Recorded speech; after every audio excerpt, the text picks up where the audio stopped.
Hello dear students, आज पेश है आपके लिए सॉल्यूशन का कंप्लीट चैप्टर। ठीक है, तो please like this video and subscribe this channel. आज आपके सामने सॉल्यूशन चैप्टर का कंप्लीट वीडियो है, बहुत ही मज़ेदार अंदाज में और बिल्कुल बेसिक कंसेप्ट से रिलेटेड सबसे अच्छे तरीके से कंप्लीट चैप्टर है इसमें। तो आप देखिए, चैप्टर का रिवीजन अपन देखते हैं, रिवीजन का एक तरह से फुली उसका एक्सप्लेनेशन देखते हैं। ठीक है, तो फर्स्ट आपका टॉपिक है यहाँ पर कंसंट्रेशन टर्म्स। सबसे पहला टॉपिक क्या है? Concentration terms. Concentration terms first है मोलरिटी। मोलरिटी क्या होता है? Moles upon volume of solution, moles upon volume of solution. Next है मोलिलिटी। मोलिलिटी स्मॉल m से रिप्रेजेंट करते हैं। Moles upon weight of solvent, यहाँ पर वेट ऑफ सॉल्वेंट है बेटा यहाँ पर। नेक्स्ट है यहाँ पर मोलिलिटी और मोलिलिटी में relation. Molality is equal to 1000 m। m यहाँ पर क्या है? Molality 1000 d minus m into M W. d यहाँ पर डेंसिटी है, m यहाँ पर मोलिलिटी है, एम डब्ल्यू यहाँ पर मॉलिक्यूलर वेट ऑफ सॉल्यूट है, मॉलिक्यूलर वेट ऑफ सॉल्यूट। यहाँ पर एम डब्ल्यू है, यहाँ पर मॉलिक्यूलर वेट ऑफ सॉल्यूट। ठीक है, नेक्स्ट है आपका weight upon equivalent weight. Normality है weight upon equivalent weight into volume of solution. ठीक है, नेक्स्ट है स्ट्रेंथ है यहाँ पर वेट अपॉन वॉल्यूम। स्ट्रेंथ क्या है? Weight upon volume. Relation molarity and strength में, strength is equal to molarity into molecular weight. Strength is equal to molarity into molecular weight. Next है strength is equal to normality into equivalent weight. Next है normality is equal to molarity into valency factor. Normality and molarity में relation, ये दोनों फॉर्मूले हैं। Normality and strength में relation, यह है नॉर्मलिटी एंड स्ट्रेंथ में रिलेशन। नेक्स्ट फॉर्मूला है मोल फ्रैक्शन एंड मोलिलिटी में relation. Molality is equal to B, यहाँ पर मोल्स ऑफ सॉल्यूट है और ए यहाँ पर है मोल्स ऑफ सॉल्वेंट। ठीक है, यहाँ पर मॉलिक्यूलर वेट किसका है? ये मॉलिक्यूलर वेट है सॉल्वेंट का। नेक्स्ट है डाइल्यूशन। डाइल्यूशन में क्या होता है? 6 के बाद यहाँ पर 7, ये 8, ये 9, ये 10 और ये है आपका 11। तो जो 10 नंबर पर है डाइल्यूशन। डाइल्यूशन पे क्या होता है? Number of moles remaining same, m1 v1 before dilution, m2 v2 after dilution. Equivalent weight before dilution, equivalent weight after dilution. Weight upon equivalent weight होता है ग्राम इक्विवेलेंट्स, है ना। तो gram equivalents of before dilution, gram equivalents of after dilution. यदि dilution में आपने water को और मिक्स किया है, जैसे दो सॉल्यूशन है उनको मिक्स किया है आपने, और मिक्स करने पर फाइनल सॉल्यूशन की नॉर्मलिटी क्या होगी? n1 v1 plus n2 v2 is equal to n final and v final solution. ठीक है, तो ये इंपॉर्टेंट फॉर्मूले हैं कंसंट्रेशन टर्म से। अच्छे लगते हैं तो चैनल को सब्सक्राइब करिए और लाइक करिए। ठीक है, बहुत ही इंपॉर्टेंट है, सभी में रिलेशन है और रिलेशन के साथ में भी डायरेक्ट क्वेश्चन यहाँ पर पूछे जाते हैं। और यहाँ पर क्वेश्चन आप समझ सकते हो कि कितने इंपॉर्टेंट क्वेश्चन यहाँ से बन सकते हैं। ठीक है, तो ये कंसंट्रेशन टर्म्स है, सभी को आपको नोट करके रखना है। फर्स्ट कंसंट्रेशन टर्म्स है मोलरिटी, स्मॉल m, मोलिलिटी। तो ये है आपका कंसंट्रेशन टर्म्स से रिलेटेड पॉइंट। ठीक है बच्चों, तो यहाँ पर 11 कंसंट्रेशन टर्म्स को अपन ने देखा है। इसके अलावा और भी कंसंट्रेशन टर्म्स हैं जिनको अपन ने अलग से नोट कर लेते हैं, जिनको आप जानते भी हो कि एक होता है परसेंट में कंपोजिशन। देखिए कंसंट्रेशन टर्म्स अपन बोल सकते हैं कि 12 नंबर पर percent weight by wait, weight of solute upon weight of solution. 30 number पर हो जाएगा volume, percent volume by volume, volume of solute upon volume of solution. 40 number पर हो सकता है percent weight by volume, weight of solute upon volume of solution into 100। जानते हो ना आप ये तो, जैसे कि यहाँ पर बोला जाता है कि 20% वेट बाई वेट, इसका मतलब है सॉल्यूट, आपका सॉल्यूट कितना होगा? 20 ग्राम। सॉल्वेंट कितना होगा? 80 ग्राम। 100 है ना, और सॉल्यूशन कितना होगा? 100 ग्राम।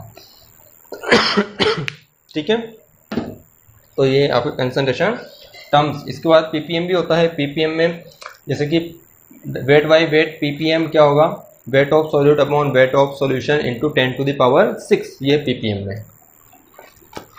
कंसंट्रेशन टर्म्स, यहाँ पर इफेक्ट ऑफ डाइल्यूशन भी अपन ने देखा है और ये कंसंट्रेशन टर्म्स से रिलेटेड पॉइंट है। इसका कंप्लीट वीडियो देखना है तो प्लेलिस्ट में आप देख सकते हो कंप्लीट वीडियो कंसंट्रेशन टर्म्स का। नेक्स्ट अपन यहाँ पर बात करते हैं बेटा राउल्ट्स लॉ के बारे में। यहाँ पर नेक्स्ट क्या है अपना पॉइंट, राउल्ट लॉ, जो इम्पोर्टेंट है इस चैप्टर के लिए, राउल्ट लॉ। तो राउल्ट लॉ के अकॉर्डिंग क्या है कि सॉल्यूशन, जैसे कि ए सॉल्वेंट है और बी यहाँ पर सॉल्यूट है, तो ए की जो वेपर बनेगी उसे बोला जाएगा प्रेशर उसका PA0, बी की जो वेपर प्रेशर बनेगा उससे बोला जाएगा PB0। ठीक है, तो ए और बी दोनों को मिक्स करके एक सॉल्यूशन बनाया गया। इस सॉल्यूशन में ए का जो प्रेशर होगा उसे बोला जाएगा PA- और बी का जो प्रेशर होगा उससे बोला जाएगा PB-। ठीक है, और यहाँ पर सॉल्यूशन में ए की मोल फ्रैक्शन है XA और सॉल्यूशन में बी के मोल फ्रैक्शन है XB। इसी तरह वेपर फेज में भी अलग बात करेंगे अपन डाल्टन्स लॉ में। तो सॉल्यूशन में मोल फ्रैक्शन सॉल्वेंट की कितना है A और सॉल्यूट का कितना है B। तो राउल्ट लॉ के अकॉर्डिंग क्या है, किसी का भी partial pressure directly proportional to mole fraction. Partial pressure किसके इक्वल है, मोल फ्रैक्शन के इक्वल। तो PA' प्रोपोर्शनल साइन हटेगा तो कांस्टेंट PA0 XA। ठीक है, इसी तरीके से PB' क्या होगा, डायरेक्टली प्रोपोर्शनल टू XB। तो PB' क्या होगा, PB' is equal to PB0 XB। ठीक है, और P सॉल्यूशन का पार्शियल प्रेशर, सॉल्यूशन का प्रेशर क्या होगा, partial pressure of A and partial pressure of B। तो ये हो जाएगा XA PA0 plus XB PB0 होगा। और XA प्लस XB क्या होता है, 1। तो इसको लिख सकते हैं अपन 1 minus XB PA0 is equal to XB PB0। ठीक है, तो यहाँ से कॉमन क्या आ जाएगा PA0 आ जाएगा यहाँ पर, तो एक तो, और इधर से कॉमन क्या आ जाएगा आपका XB, माइनस XB ले लेते हैं अपन, तो इधर बच जाएगा आपका PA0 माइनस PB0। ठीक है, तो इस तरह से यहाँ पर अभी अपन ने 1 माइनस XB लिखा है तो इसको 1 माइनस XB करके अपन इसको देख सकते हैं। तो ये हो गया राउल्ट्स लॉ। तो राउल्ट्स लॉ में किसी का भी सॉल्यूशन में प्रेजेंट सॉल्वेंट एंड सॉल्यूट का पार्शियल प्रेशर मोल फ्रैक्शन के डायरेक्टली प्रोपोर्शनल। अब मेनली कंडीशन में क्या होता है कि जो सॉल्यूट B है वह क्या होता है, नॉन वोलेटाइल होता है। B क्या होता है बेटा, नॉन वोलेटाइल। तो नॉन वोलेटाइल होगा तो क्या होगा, उसकी वेपर नहीं बनेगी तो केवल वेपर प्रेशर किसका होगा, सॉल्वेंट का ही वेपर प्रेशर होगा। तो सॉल्वेंट का वेपर प्रेशर होगा तो क्या होगा, PS is equal to XA PA0 होगा टोटल प्रेशर, और पार्शियल प्रेशर ऑफ B क्या होगा, 0 होगा। तो यहाँ पर अपन लिख सकते हैं 1 minus XB is equal to PA0 is equal to PS। तो PS इज इक्वल टू हो जाएगा PA0 माइनस PA0 XB। ठीक है, तो इसको इधर लेके आते हैं तो क्या बन जाएगा, ये PA0 XB is equal to PA0 minus PS। तो अपन एक तरह से यहाँ पर लिख सकते हैं कि XB is equal to PA0 minus PS upon PA0। तो क्या होता है कि जब नॉन वोलेटाइल सॉल्यूट को मिक्स किया जाता है, तो नॉन वोलेटाइल सॉल्यूट को मिक्स किया जाएगा सॉल्यूशन में, तो नॉन वोलेटाइल सॉल्यूशन की सरफेस पर कलेक्ट होंगे, जिससे वेपर प्रेशर क्या होती है, डिक्रीज होती है, जिसे बोला जाता है रिलेटिव लोअरिंग वेपर प्रेशर, जिसे रिलेटिव लोअरिंग वेपर प्रेशर कहा जाता है। और PA0 माइनस PS ये कहलाता है लोअरिंग इन वेपर प्रेशर। क्या कहलाता है, लोअरिंग इन वेपर प्रेशर। तो ये है राउल्ट लॉ, जिसमें कि सॉल्यूट क्या हो, नॉन वोलेटाइल हो, सॉल्वेंट क्या हो, वोलेटाइल हो। तो ये राउल्ट्स लॉ है। नेक्स्ट यहाँ पर सेकंड लॉ है डाल्टन्स लॉ। सेकंड लॉ क्या है इसमें, डाल्टन्स लॉ। डाल्टन्स लॉ में क्या है, जैसे कि सॉल्यूशन है, सॉल्यूशन में A की वेपर भी है और B की वेपर भी है। तो ए के मोल फ्रैक्शन वेपर फेज में वाई ए और बी के मोल फ्रैक्शन वेपर फेज में वाई बी। तो इसके according partial pressure of A किसके इक्वल होगा, mole fraction in vapour phase into total pressure. Partial pressure of B क्या होगा, mole fraction of B into total pressure, solution का pressure. तो ये Y A and P S, Y and P S is equal to क्या होगा, x A and P A naught. तो y A is equal to लिख सकते हैं अपन x A P A naught upon P S क्या होगा, x A P A naught plus x B P B not.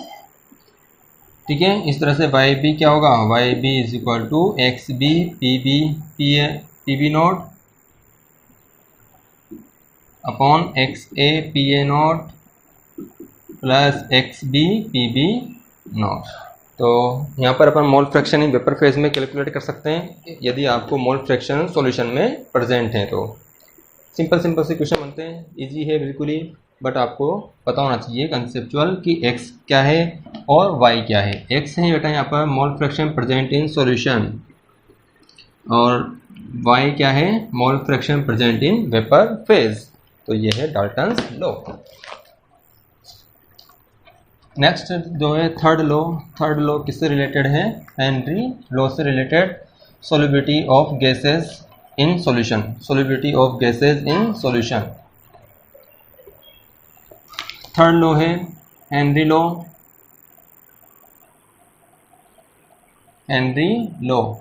तो हेनरी लॉ में क्या है कि गैस का प्रेशर इंक्रीज करने पर मोल फ्रैक्शन सॉल्यूशन में इंक्रीज होते हैं। कोई भी सॉल्यूशन है और इसमें कोई गैस को डिसॉल्व करना है आपको, तो गैस पे यदि प्रेशर बढ़ाते जाओगे तो उसकी सॉल्युबिलिटी इंक्रीज होती जाएगी या उसके मोल फ्रैक्शन इंक्रीज होते जाएंगे सॉल्यूशन में। तो pressure directly proportional to mole fraction in solution. Pressure is equal to constant आएगा के एच एक्स, के एच यहाँ पर है हेनरी कांस्टेंट, के एच क्या है बेटा यहाँ पर Henry constant.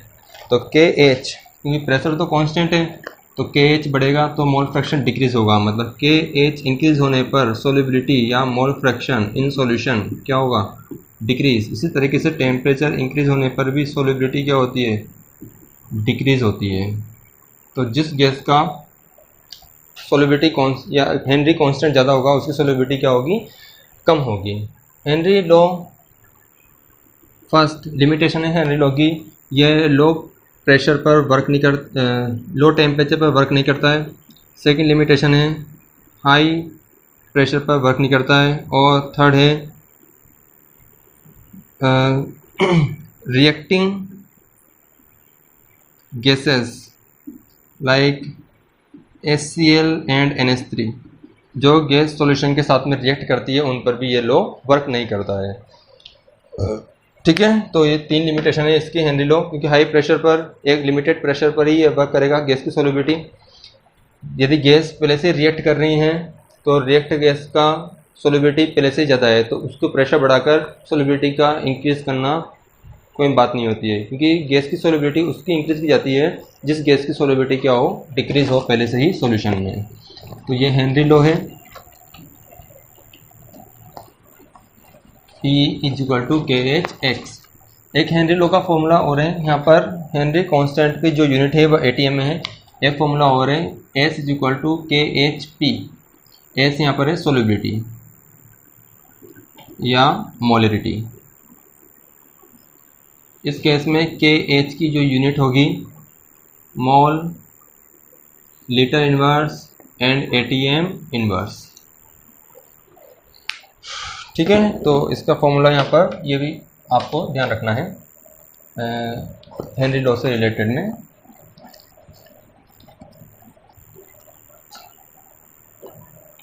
S is equal to के एच पी और P इज इक्वल टू के एच एक्स। ठीक है, दो फॉर्मूले हैं तो ध्यान रखना है कि कौन सा फॉर्मूला अप्लाई करना है। यदि हेनरी कांस्टेंट की यूनिट ATM में दे रखा है तो आपको P इज इक्वल टू के एच एक्स लगाना है, और यदि हेनरी कांस्टेंट की unit mole, litre inverse, ATM inverse में गिवन है तो आपको S इज इक्वल टू के एच पी का फॉर्मूला यूज़ करना है। ठीक है, तो ये तीनों लॉ हैं। इसके बाद में अपन बात करते हैं ideal and non ideal solution के बारे में। Ideal and non ideal solution. Ideal solution, तो फर्स्ट अपन देखते हैं ideal solution. Ideal solution, ideal solution क्या है? जो राउल्ट्स लॉ को फॉलो करें। Follow Raoult's law, follow Raoult law. तो राउल्ट लॉ को फॉलो करेंगे मतलब जैसे कि आपने सॉल्वेंट है ए और सॉल्यूट है बी, इन दोनों को मिक्स करा आपने और ए बी सॉल्यूशन का फॉर्मेशन किया। तो पहले ना तो इस मतलब ए के बीच में जो अट्रैक्शन है, बी के बीच में जो अट्रैक्शन है, उन दोनों को मिक्स करने पर ए बी सॉल्यूशन बनने पर अट्रैक्शन ना तो बढ़ा है ना ही घटा है, तो वह क्या कहलाएगा? Ideal solution. आइडियल सॉल्यूशन में calculated vapour pressure and observe vapour pressure दोनों क्या होते हैं? इक्वल होते हैं। कैलकुलेटेड एंड ऑब्जर्व क्या होते हैं? इक्वल। इस तरह से calculated boiling point and observe boiling point दोनों क्या होते हैं? इक्वल। इसी तरीके से मिक्स करने पर वॉल्यूम में कोई भी चेंज नहीं आता है। डेल्टा एच मिक्स, उसमें भी कोई चेंज नहीं आता है। सॉल्यूशन को जब भी मिक्स करोगे तो स्पॉन्टेनियस प्रोसेस है। स्पॉन्टेनियस प्रोसेस में delta G zero less than zero होता है और delta S is greater than zero. ये सभी सॉल्यूशन में होगा आइडियल एंड नॉन आइडियल में। इसके एग्जांपल जैसे कि butane and propane, ethyl bromide plus ethyl chloride, मतलब जिनमें कोई भी अट्रैक्शन फोर्स प्रेजेंट नहीं है वह क्या कहलाएंगे? Benzene plus toluene,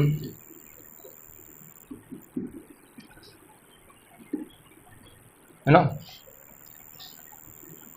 N hexane plus N heptane, ये सारे सॉल्यूशन क्या है? Ideal solution. ठीक है, तो आइडियल सॉल्यूशन जिसमें सब इक्वल आता है, कैलकुलेटेड ऑब्जर्व सब चीज़ इक्वल है, वह आइडियल सॉल्यूशन की कैटेगरी में रखे जाते हैं।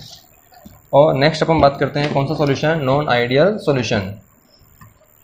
कौन सा सॉल्यूशन? Non ideal solution. तो नॉन आइडियल सॉल्यूशन बेसिक क्या रहेगा उसमें कि not follow Raoult's law. Raoult law को फॉलो नहीं करते हैं। तो राउल्ट लॉ को फॉलो नहीं करते हैं तो नहीं करते हैं, क्या कर रहे हैं? जो करते हैं उनको अपन क्या बोल देंगे? Ideal solution. और जो नहीं करते उनको क्या बोल देंगे? Non ideal solution. क्योंकि आइडियल सॉल्यूशन क्या है? एक तरह से हाइपोथेटिकल बातें हैं। आइडियल सॉल्यूशन उन सॉल्यूशन को बोल सकते हैं जिन सॉल्यूशन में सॉल्यूट का अमाउंट या वेरी वेरी डाइल्यूट सॉल्यूशन हो। वेरी वेरी डाइल्यूट सॉल्यूशन, चाहे से वह नॉन आइडियल सॉल्यूशन हो तब भी वह आइडियल सॉल्यूशन की तरह बिहेव करते हैं। वेरी वेरी डाइल्यूट सॉल्यूशन, क्योंकि वेरी वेरी डाइल्यूट सॉल्यूशन का मतलब होता है कि उसमें सॉल्यूट के पार्टिकल्स बहुत ही कम अमाउंट में प्रेजेंट रहते हैं, तो वह सॉल्वेंट से ना तो इंटरेक्शन करते हैं, कुछ भी नहीं करते हैं, तो वह क्या होते हैं? आइडियल सॉल्यूशन ही रहते हैं, वेरी वेरी डाइल्यूट सॉल्यूशन। ठीक है, तो आइडियल सॉल्यूशन एक तरह से हाइपोथेटिकल बात है, नॉन आइडियल सॉल्यूशन रियल बात है। ठीक है, तो नॉन आइडियल सॉल्यूशन दो टाइप के हैं। एक तो है पॉजिटिव डेविएशन और एक है negative deviation. Positive deviation and negative deviation. Positive deviation from Raoult law and negative deviation from Raoult law. लिख लेना आप लोग। पॉजिटिव डेविएशन का मतलब है जिसमें कि आपने ए और बी, ए क्या है? सॉल्वेंट, बी क्या है? सॉल्यूट, दोनों को मिक्स किया। मिक्स करने पर ए बी बना है और ए बी में क्या हो जाएगा? यहाँ पर अट्रैक्शन फोर्स क्या हो जाए? डिक्रीज हो जाए। अट्रैक्शन फोर्स क्या हो? डिक्रीज। जबकि नेगेटिव में क्या होगा? ए सॉल्वेंट है, बी क्या है? यहाँ पर सॉल्यूट है और after mixing attraction force increase. Attraction force increase हुआ है उसमें, यहाँ पर डिक्रीज हुआ है ना। तो अट्रैक्शन फोर्स यहाँ पर बेटा डिक्रीज हुआ है तो नंबर ऑफ मॉलिक्यूल्स वेपर ज़्यादा बनेगी। वेपर ज़्यादा बनेगी तो ऑब्जर्व वेपर प्रेशर ज़्यादा होगा। किससे? कैलकुलेटेड वेपर प्रेशर से। मॉलिक्यूल के बीच में अट्रैक्शन फोर्स डिक्रीज हो रहा है तो ऑब्जर्व बॉइलिंग पॉइंट क्या होगा? कम होगा। ऑब्जर्व बॉइलिंग पॉइंट कम होगा किससे? कैलकुलेटेड बॉइलिंग पॉइंट से। अट्रैक्शन फोर्स डिक्रीज हो रहा है तो सॉल्यूशन की मिक्सिंग के बाद वॉल्यूम क्या होगा? इंक्रीज होगा। और अट्रैक्शन फोर्स मतलब बॉन्ड ब्रेक हो रहे हैं। बॉन्ड ब्रेक होते हैं तो प्रोसेस क्या होता है? एंडोथर्मिक होता है। Delta G is less than 0 delta S is greater than 0। Next, attraction force increase, attraction force increase तो वेपर क्या होगी, कम बनेगी, वेपर कम बनेगी तो ऑब्जर्व वेपर प्रेशर कम होगा, कैलकुलेटेड वेपर प्रेशर क्या होगा, ज़्यादा होगा। अट्रैक्शन फोर्स इंक्रीज हो रहा है तो ऑब्जर्व बॉइलिंग पॉइंट ज़्यादा होगा, कैलकुलेटेड बॉइलिंग पॉइंट क्या होगा, कम होगा। अट्रैक्शन फोर्स इंक्रीज हुआ है तो मिक्सिंग पर वॉल्यूम कम हो जाएगा। अट्रैक्शन फोर्स इंक्रीज हुआ है तो प्रोसेस एक्सोथर्मिक होगा और delta G is less than 0 and delta S is greater than 0। ठीक है, ये इसमें नोट कर लेना, positive and negative deviation. Basic difference attraction का है, यहाँ पर अट्रैक्शन फोर्स डिक्रीज हुआ है, यहाँ पर अट्रैक्शन फोर्स इंक्रीज हुआ है। चलो आगे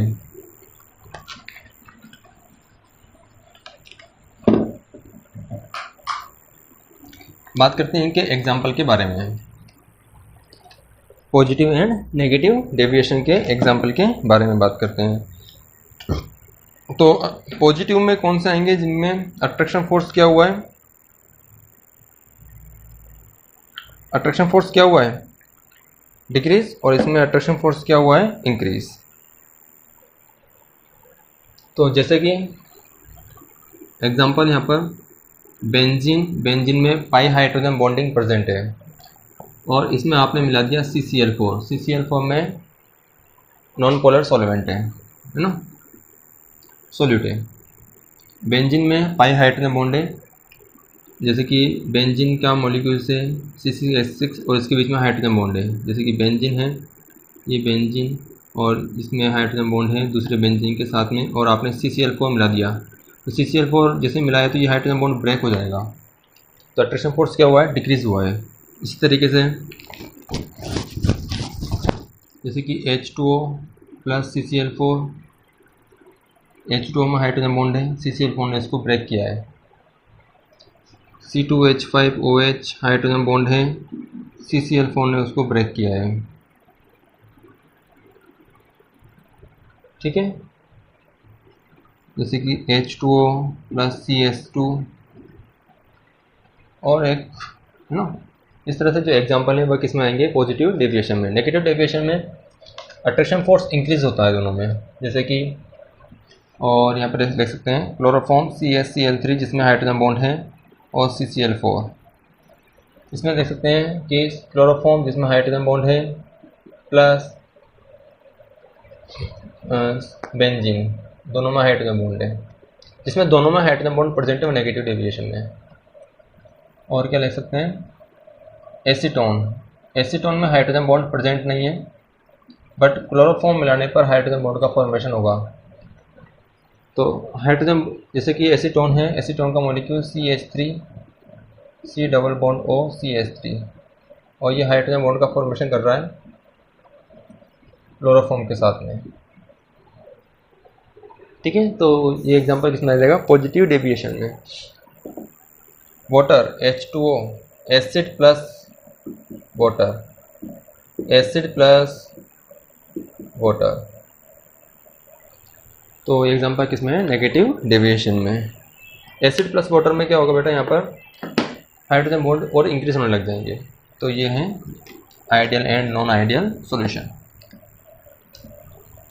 ideal and non ideal solution के बाद में हम बात करते हैं एक एजियोट्रोपिक मिक्सचर के बारे में। कौन सा टॉपिक, कौन सा मिक्सचर, एजियोट्रोपिक मिक्सचर।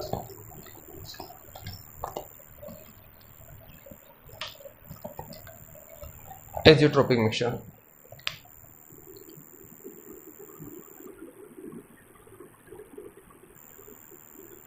दो मिक्सचर जिनको एक फिक्स्ड अमाउंट में लेने पर वह उनका बॉइलिंग पॉइंट क्या हो, सेम रहे।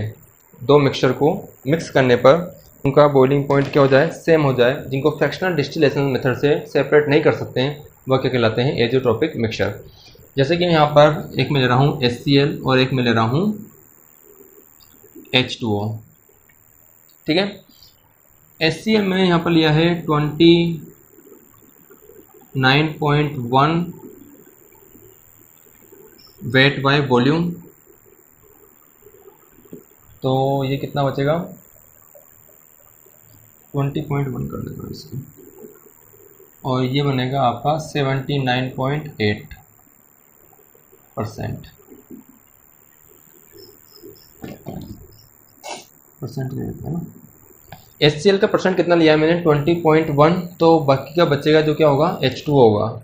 तो यदि ये फिक्स्ड रेशो में, ये सही वैल्यू है ना 20.1 एंड 79.8, यदि ये फिक्स्ड रेशो में रहते हैं तो इनका जो बॉइलिंग पॉइंट है वह 383.5 के लगभग उनका बॉइलिंग पॉइंट होता है। तो अब यहाँ पर दोनों का बॉइलिंग पॉइंट सेम रहेगा। पहले HCl का बॉइलिंग पॉइंट अलग था, H2O का बॉइलिंग पॉइंट अलग था, बट दोनों को एक फिक्स्ड रेशो में जब मैंने मिक्स किया है 20.1 एंड 79.8 के रेशो में यदि इनको मिक्स करता हूँ तो क्या होता है कि 79.9 हाँ जो भी है, तो मिक्स करने पर इनका जो बॉइलिंग पॉइंट है वह फिक्स्ड हो जाता है। तो ये क्या कहलाते हैं एज़ोट्रोपिक मिक्सचर। इसी तरह से HNO3 प्लस वाटर, HNO3 68% और ये है 32%। तो इसमें भी HNO3 और H2O को जब मिक्स किया तो इनका boiling point 383.5 constant boiling point पर ये बॉयल होते हैं। और ये जो परसेंट है ये vapour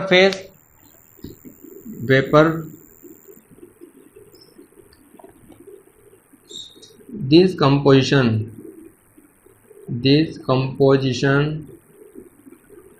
are not change in solution and vapor phase। मतलब जो कंपोजिशन है वह सॉल्यूशन और वेपर फेज दोनों में ही चेंज नहीं होता है। ठीक है, तो ये कहलाते हैं azeotropic mixture. Azeotropic mixture two type के होते हैं, एक तो होते हैं मिनिमम बॉइलिंग पॉइंट और एक होते हैं maximum boiling point azeotropic mixture. Minimum boiling point azeotropic mixture and maximum boiling point azeotropic mixture.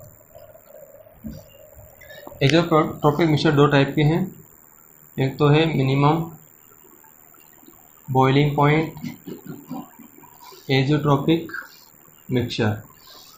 तो बॉइलिंग पॉइंट मिनिमम कब होगा, जब अट्रैक्शन फोर्स क्या होगा, डिक्रीज होगा।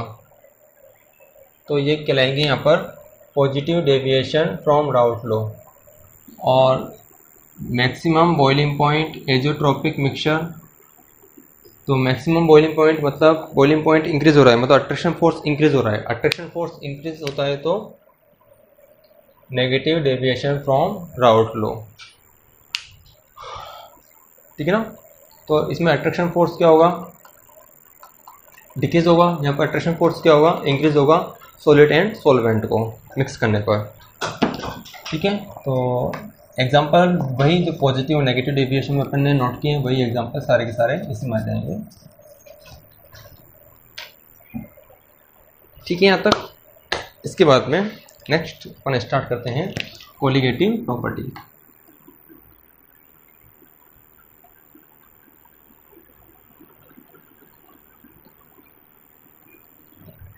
कोलिगेटिव प्रॉपर्टी वह property which are depend on number of solid particles, relative amount of solid particles, है ना।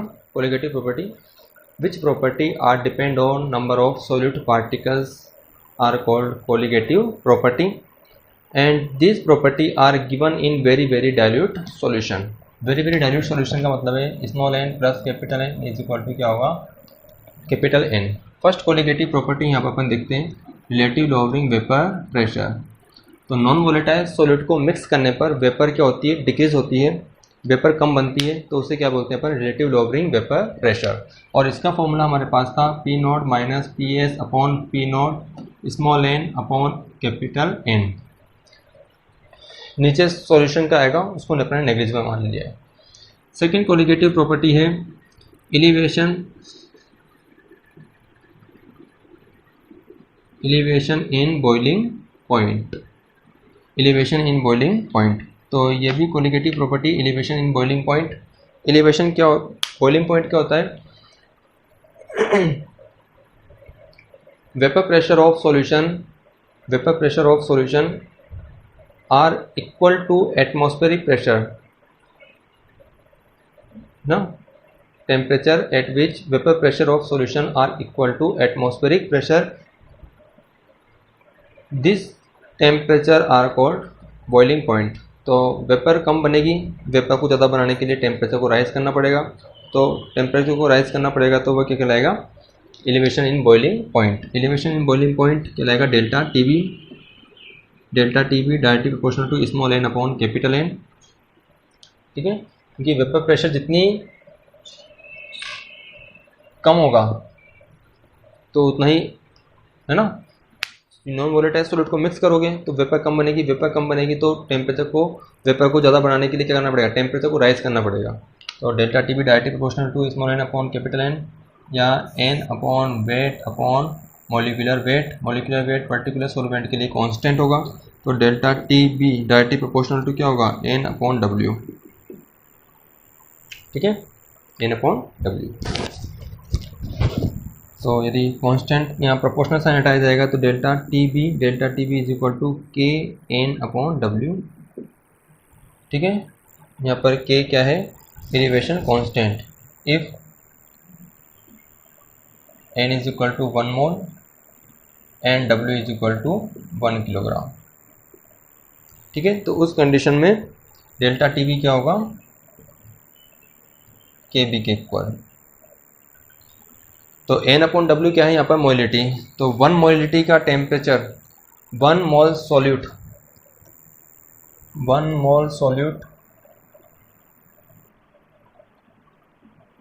dissolve in 1 kg solvent, then change in temperature are called Kb. 1 mole solute dissolve in 1 kg solvent, then change in temperature are called Kb. तो m molality का solution के लिए क्या होगा, Kb into M. 1 molality के लिए क्या होगा, Kb, तो m मोलिटी के लिए क्या होगा, Kb into M. Kb into M, Kb into M होगा। समझ रहे हो ना ये बात। तो यहाँ पर Kb इंटू एम यहाँ पर चेंज होगा। इसमें एक ग्राफ है, ग्राफ को अपन और देख लेते हैं।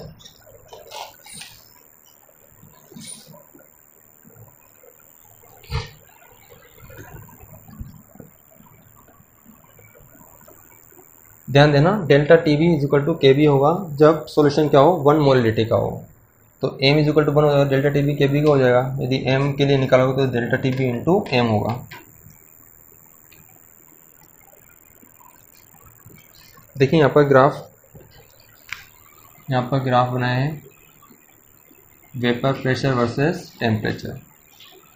टेम्परेचर इनिशियल 25 डिग्री सेंटीग्रेड है, 25 डिग्री सेंटीग्रेड, जिसमें कि, और यहाँ पर अपने एक लाइन ड्रॉ कर दी है कि यहाँ पर प्रेशर कितना है, 1 atm प्रेशर है। तो पहले सॉल्वेंट है, सॉल्वेंट का वेपर टेम्परेचर इंक्रीज करने पर ये 1 atm के इक्वल हो गया, तो ये बॉइलिंग पॉइंट है। ये बॉइलिंग पॉइंट कहलाएगा यहाँ पर T। ठीक है, फिर आपने सॉलिड को मिक्स किया, मिक्स करने पर ये टेम्परेचर राइज हो गया, ये कहलाएगा TS1। और सॉलिड को मिक्स किया तो ये कहलाएगा TS2। ठीक है, तो ये यहाँ पर है डेल्टा टी बी, और ये भी क्या है, डेल्टा TB2 बोल देंगे यहाँ पर, TB1 हो जाएगा। तो डेल्टा TB1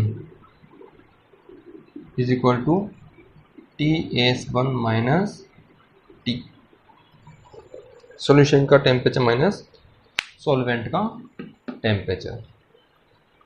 ठीक है,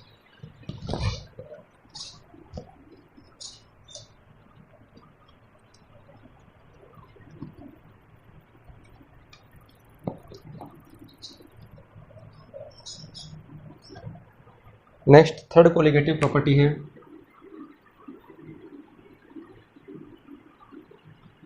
डिप्रेशन इन फ्रीजिंग पॉइंट,